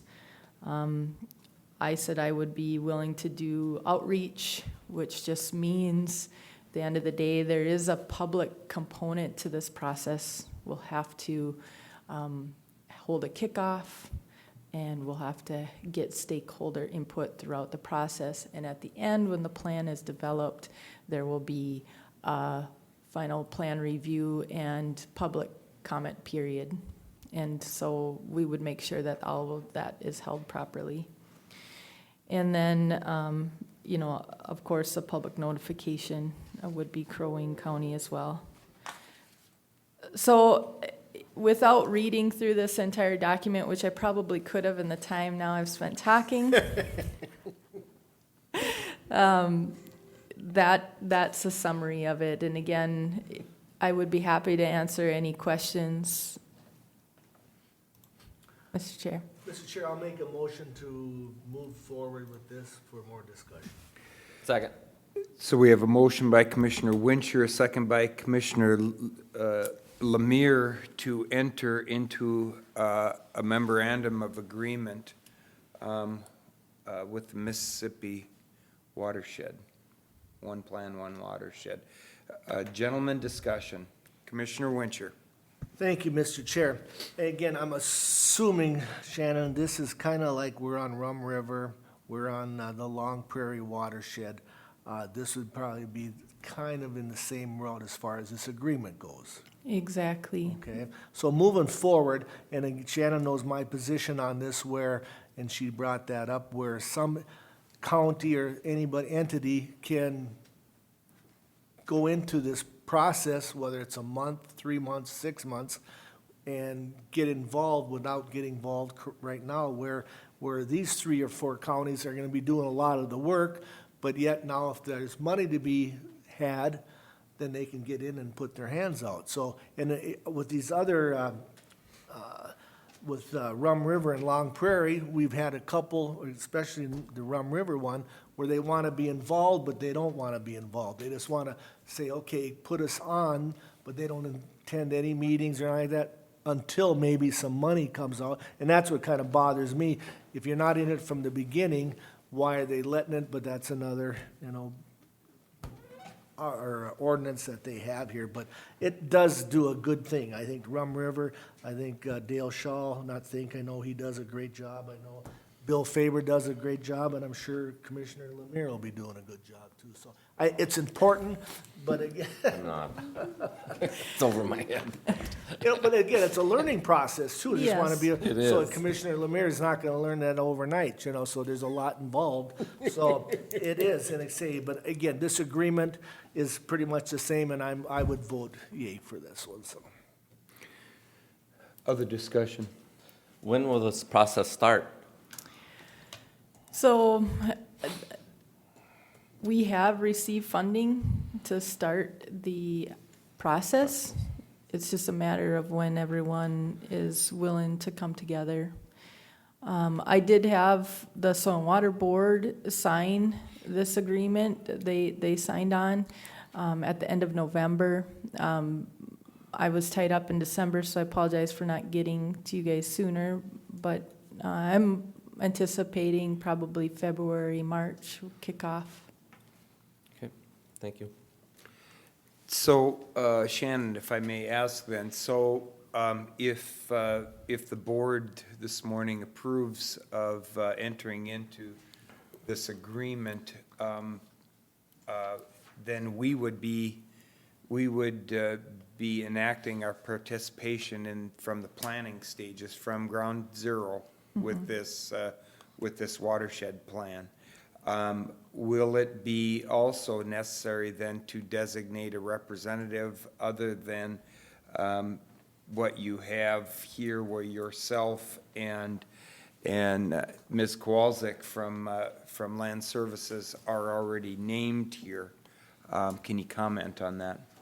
Yes, Mr. Chair, that's a great question, and was the next item that I would be bringing up is I'd be looking to one of you to serve on this as a policy member, and I would recommend, again, you guys can decide, but looking at the geography, someone that is in this geography, Mr. Chair, it does overlap with your Commissioner District. Not to put you on the spot, but you guys can decide who might be willing to serve on this policy committee, and then an alternate too, I would recommend. Would you like me to appoint Commissioner Blaine right now, or if you want to do that at a later date? It usually works better if they're not in the room, but so otherwise, the rest of you, if you have interest, I know it does overlap on several, so it's up to you guys. I think the only, by the first blush of the map, the only one who is rendered outside this would probably be Commissioner Wilson from that position. But we will have this discussion about who gets to serve in this opportunity. But the question I guess I have is, you had gave an example that, let's say, the city of Brainerd could opt in to participate in this planning process even 3 months from now. When we look at the map here, it looks like most of or all of the city of Little Falls is encompassed in this. Is it fair to ask if leadership from the city of Little Falls has been approached and/or is engaged in this? Can you comment? Great question, Commissioner Blaine. I have not approached them, and, I will be approaching them. I guess I would like to go to them after I know if you are willing to engage in the process, and then I'll approach them saying, Soil and Water Board has signed on, the county board has signed on, and we would like if you would be interested in coming to the meetings. Okay. To follow up on that, Mr. Chair, with the cities though, whether it's Little Falls, Royalton, they have a little different ordinances than what the county does. So when it comes to Mississippi or any of these, they have different regulations and rules, correct? Yeah, good question. You know, and that's what kind of I feel like is misleading about this process.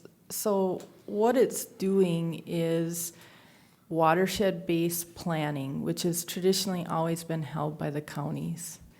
And the reason for that is because funds to deliver dollars to solve water resource concerns typically has gone to the county because you're working with local landowners. And again, that's what this does.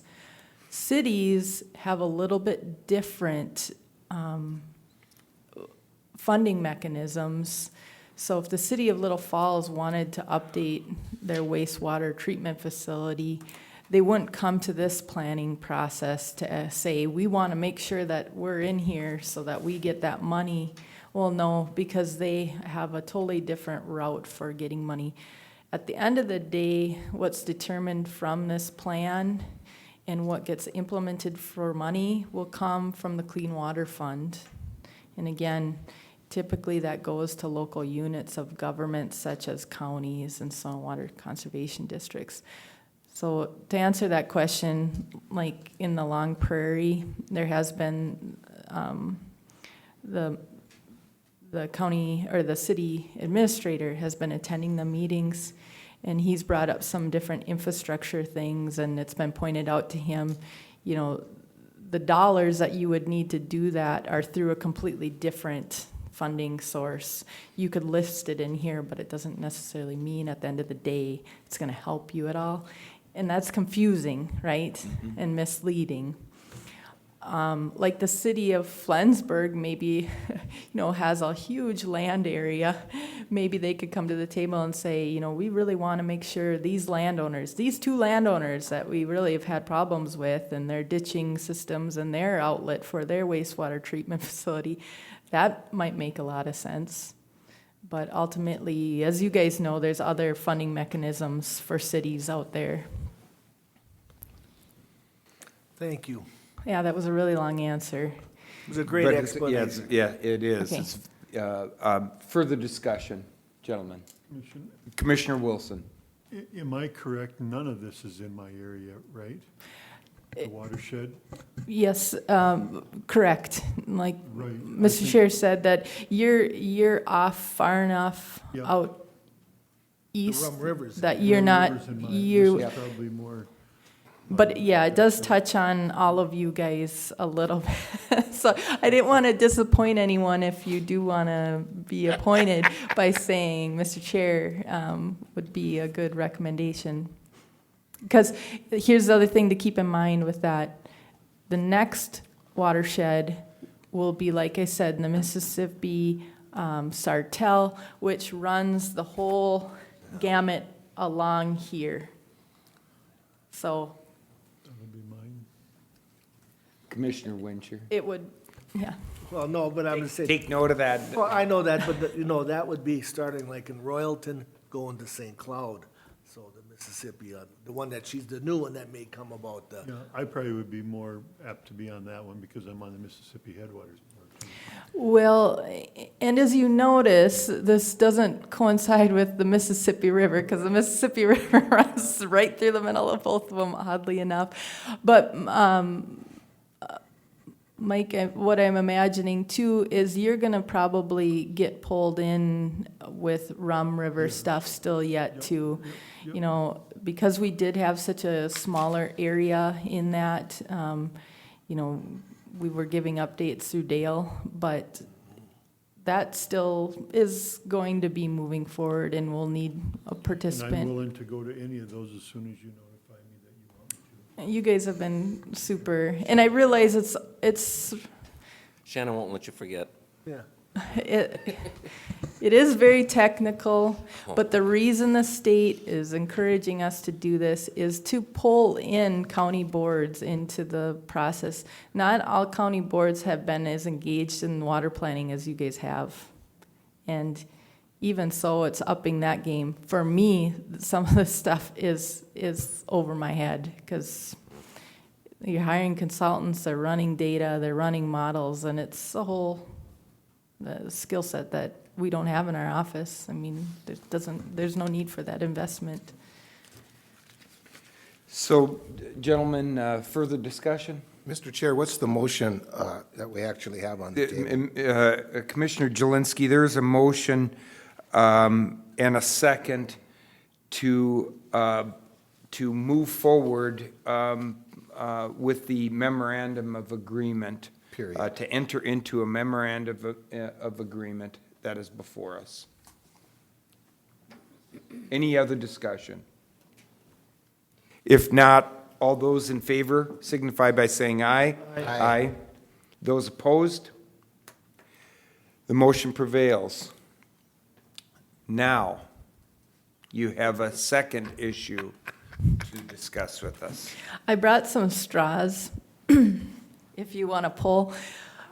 Here's the thing, I don't know if you guys need a formal motion on this. I guess I'll leave it up to you, but maybe it could just be, amongst yourselves. If you'd let me know, then I can keep you in the loop. Shanna's always, when I go to her meetings, she always threatens us with the straws.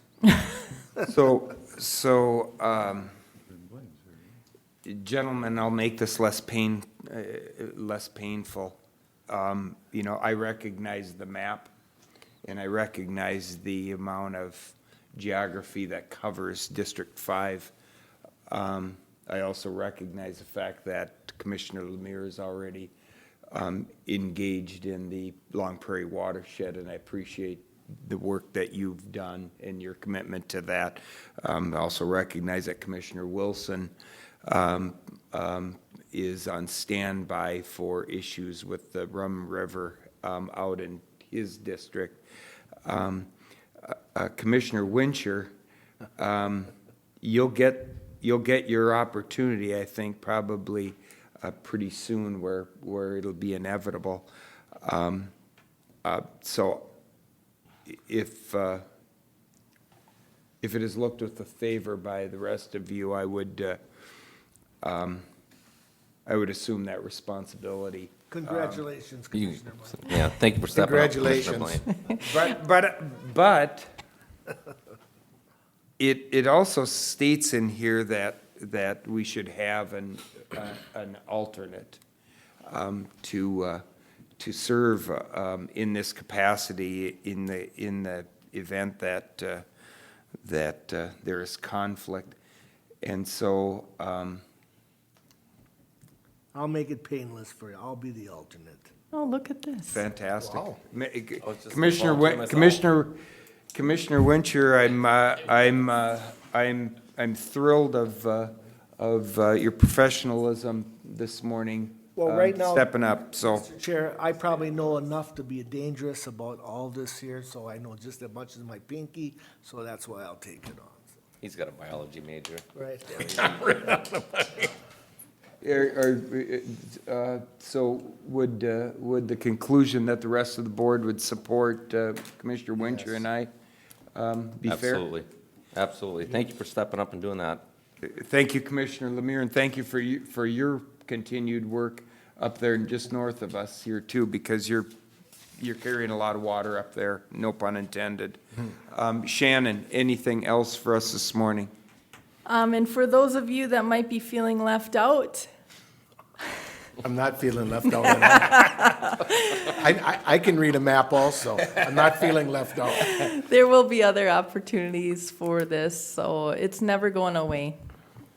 And since this is a life arrangement, when you sign up to be a county commissioner. Right. Yeah. No, I don't have anything else, Mr. Chair. Thank you for supporting this and for be willing to attend the meetings. Thank you, Thank you, Shannon. Shannon. Yeah, Shannon, thank you, and thank you for your patience with us this morning. No. Here too. No, I appreciate your time. Always good to have you here in the room, so, Thanks, you guys. thank you. See you, Shannon. See ya. Have a good day.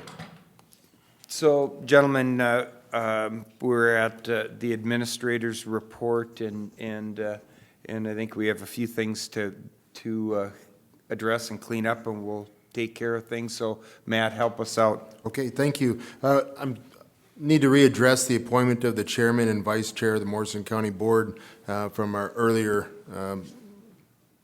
events of this meeting. Commissioner Winter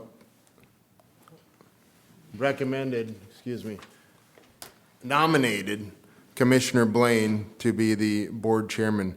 So with that, can I get a motion to appoint Commissioner Blaine to the position of board chair? So moved. And can I get a second? Second. Now with a motion and a second, can I get a vote? All in favor of Commissioner Blaine to serve as the Morrison County Chairman of the Board? Say aye. Aye. Opposed? Okay, motion passes. Commissioner Wilson then nominated Commissioner Jelinski to serve as the vice chair. With that nomination, can I get a motion to appoint Commissioner Jelinski as the vice chair? Second. Thank you. And now a vote to appoint Commissioner Jelinski as the vice chair. All in favor, say aye. Aye. Opposed? All right, motion carries. Thank you, gentlemen.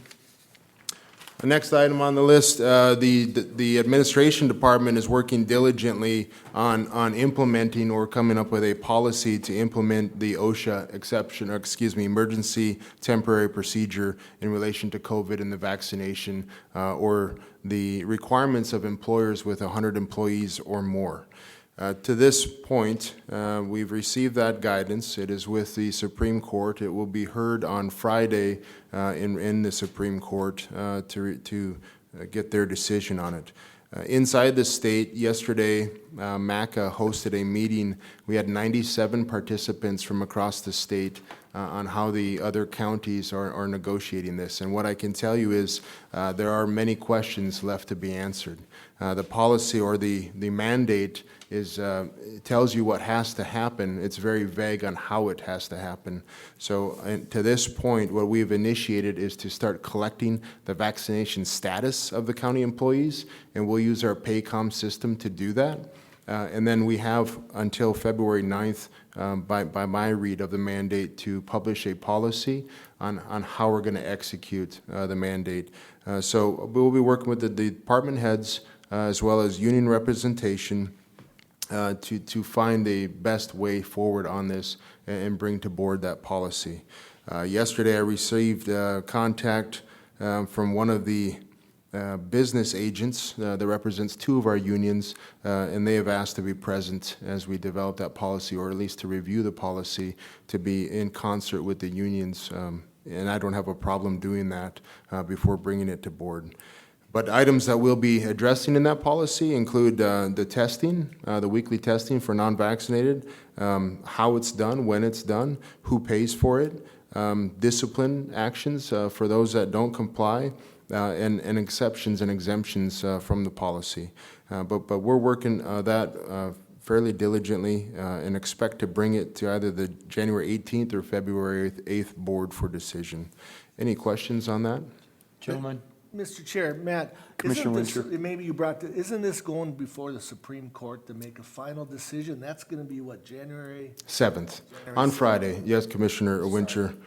So they're coming to forward, but that doesn't mean they'd make a decision. Is that how that works? It gets brought in front of the Supreme Court on Friday the 7th. I don't know when they'll come So to. they could wait 30 days, 60 days? That's right. So in the meantime, we are moving out with the MNOSHA mandate, and I'm not slow rolling it deliberately, but it is deliberate and intentionally. Hopefully, there is a decision next week from the Supreme Court. But there are things we can do in the meantime, in the interim, that are limited cost to us and on man hours and actual fiscal cost.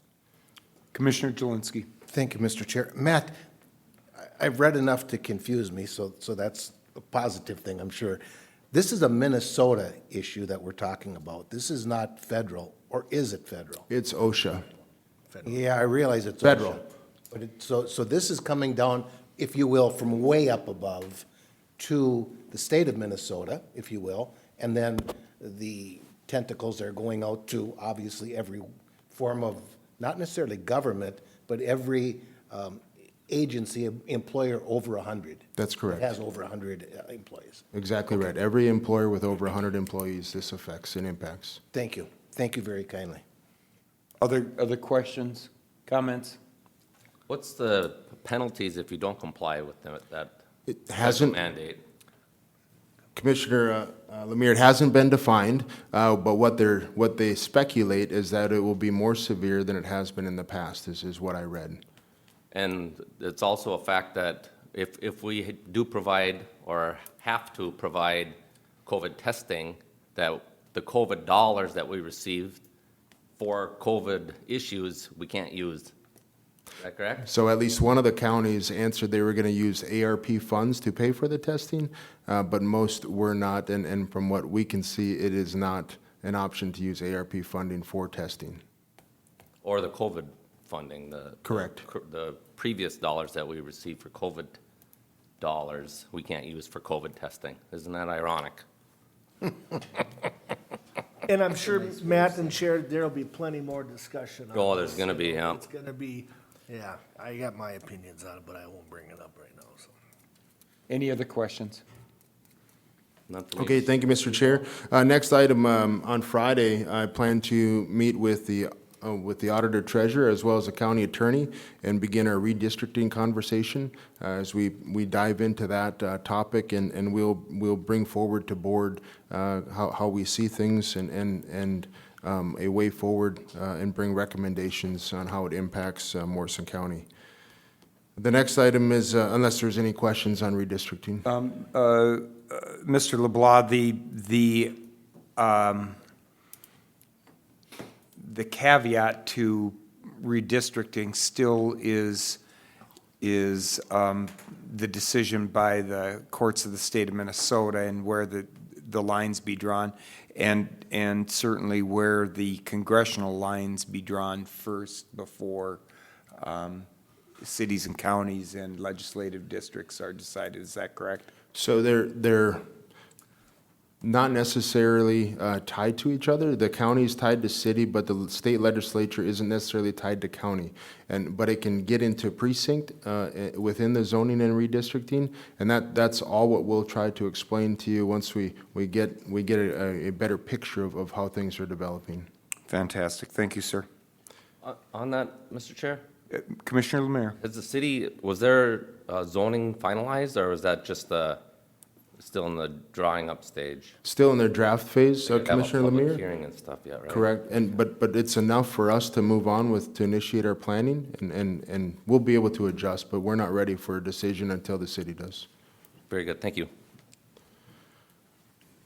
The next item is, again, I've shared this, but just want to follow up again, because I know there's a lot of interest by the county residents.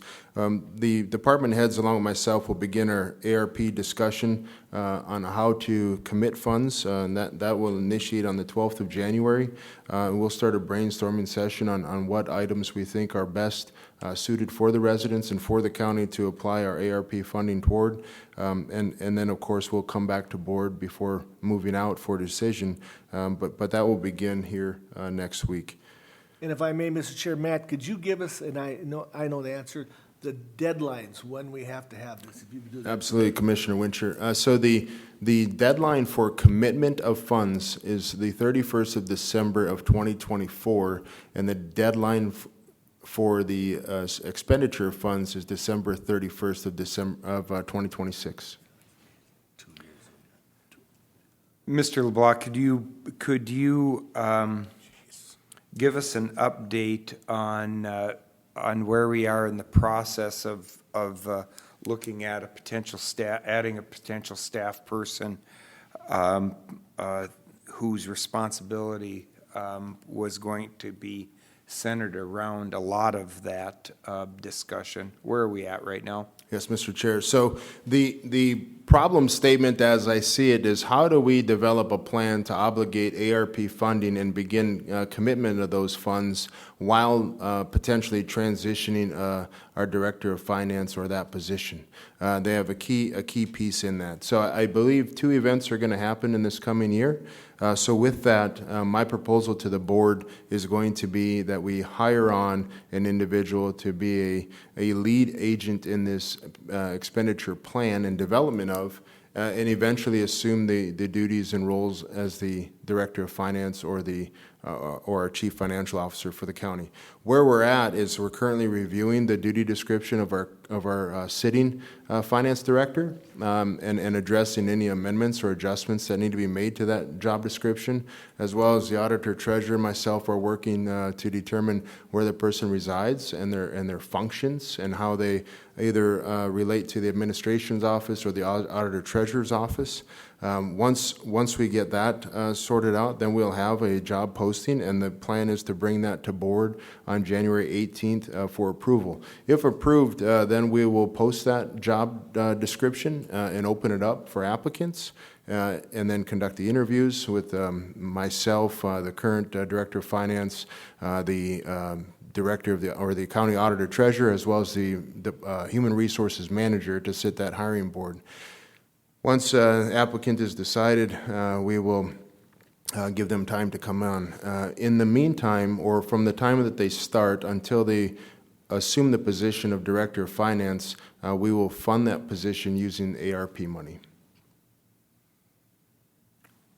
Thank you, Mr. LeBlanc. Any questions in reference to that? Mr. Chair, I had one. Commissioner Jelinski. And the administrator just answered it, and it dealt with funding. Obviously, there's as insanely difficult as it is to give money away, and I mean that in all respect to everyone. My question was, during the lead time, if you will, could we utilize that funding for the person that we're talking about? And your answer answered my question, so thank you very much for that. Commissioner Jelinski, I'm just going, my good friend, I'm just going to say something in clarification. As we look at the ARP money, you know, in the past, we had to address the COVID money, and we utilized that in giving away some of that money or awarding some of that money to affected businesses and nonprofits. But I'm going to ask as chairman of the board that as we look at this ARP money going forward, that we take the perspective as that this board and this organization will look at how we invest this money for the greater good of the residents of the county. But I also concur with you that the experience that we had and undertook into awarding that previous money that came to us was also a very challenging task. Mr. LeBlanc. Mr. Chair, one last item, and I just pass this on for awareness. On Wednesday, I'm excited tomorrow to attend the community collaboration event held in the Royalton City Hall. Sounds like it'll be my first as administrator to attend, and it sounds like a bunch of the leaders from around the county will assemble there, and I look forward to bringing back to the board anything that's discussed. Let me check the time just to confirm. I have it starting at 12:30. Excellent, 12:30. Commissioner Wilson, you have a comment? I have a comment earlier, your last statement. What we're really doing on this ARP money is we're hiring a new finance director that will work with ARP until that time, not the other way around, correct? Just for clarification, I mean, we're hiring somebody right now to work with ARP, and we use ARP funds, but that person will be our new finance director. That's correct, Chairman Wilson, and they will continue to work with ARP expenditure plan in that position as the Director of I Finance. just want to be clarified on that because we talked about ARP first, hiring somebody for that. It's probably better that we look at, we're hiring a person to replace Steve, and they will work on ARP until that time. Am I correct on that statement? That's correct. Okay, sounds good, thank you. And one last thing. Mr. Commissioner Winchester. For Matt, again, for the people out in TV land, what's the dollar amount that ARP we have in the bank, and how much more do we have coming? So the number I don't know. I know our eventual amount is 6.5 million. That's fine. And we have three, and I think it's 3.3 received thus So far. the total will be 6.5 million. That's correct. Over the next 3 or 5 And years. this person would be hired to establish the plan to help properly expend the 6.5 million as described by the chairman, and have an auditable trail on the backside that we do it properly. Perfect. And that is all I have, Mr. Chair. Thank you, Mr. LeBlanc. Gentlemen, I believe we're at the point where we need to review our committee reports and our upcoming schedule, and the dates for that, Ms. Tabitha, would be January 9th through January 22nd. January 9th through the 22nd. I'm going to look to my right because he's always on the ball with this. Commissioner Jelinski, help us out. Mr. Chair, I hope I can do a good enough job. I'm going to start out on January 11th at 8:30 in the morning. We've got a planning meeting.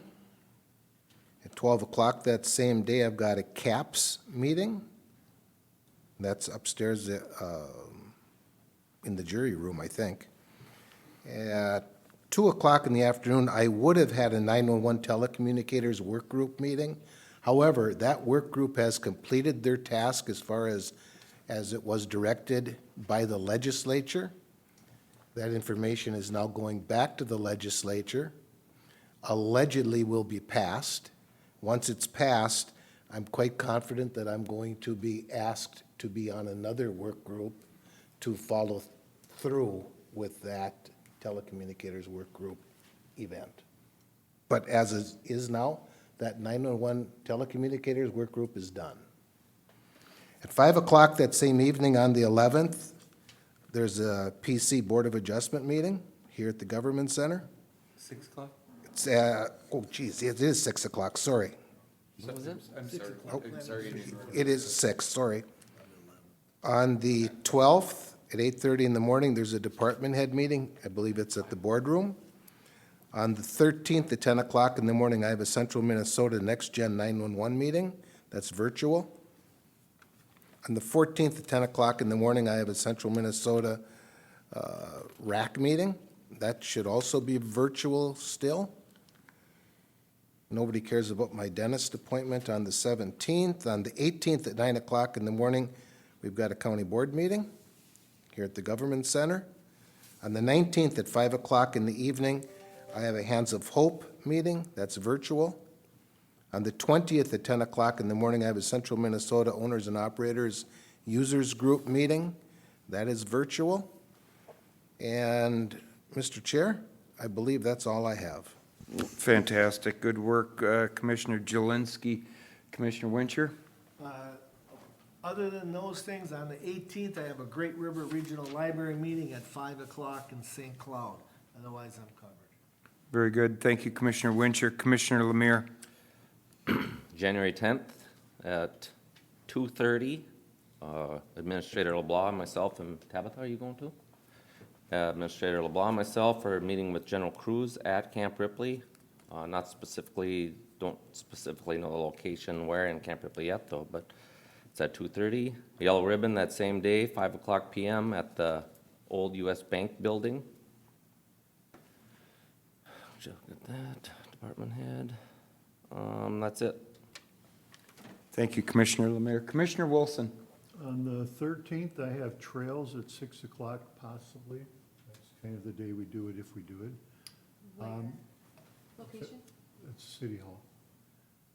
On the 20th, I have airport at noon at the airport. And on the 21st, I've got Mississippi Headwaters in Walker at 10 o'clock. And at 3 o'clock, I have RDFA, Pine Country Bank. Commissioner Wilson, I have that RDFA meeting listed at 4 p.m. Okay. Is that on the 21st or is it on the 27th? No, I have, what I recorded was on the 21st of January at 4 p.m. Okay. at the bank. Sounds good, thank you. That's it for me. Thank you, Commissioner Wilson. The only thing I can add to that is that evening of the 21st, The Ag Society will hold their January meeting, which will also be their holiday social. That will start at 6 PM at the Fort Steakhouse in Fort Ridley. Other than that, I am covered. I would entertain a motion to adjourn. So moved. Second? We are adjourned. Greg, I have RDFA 2 at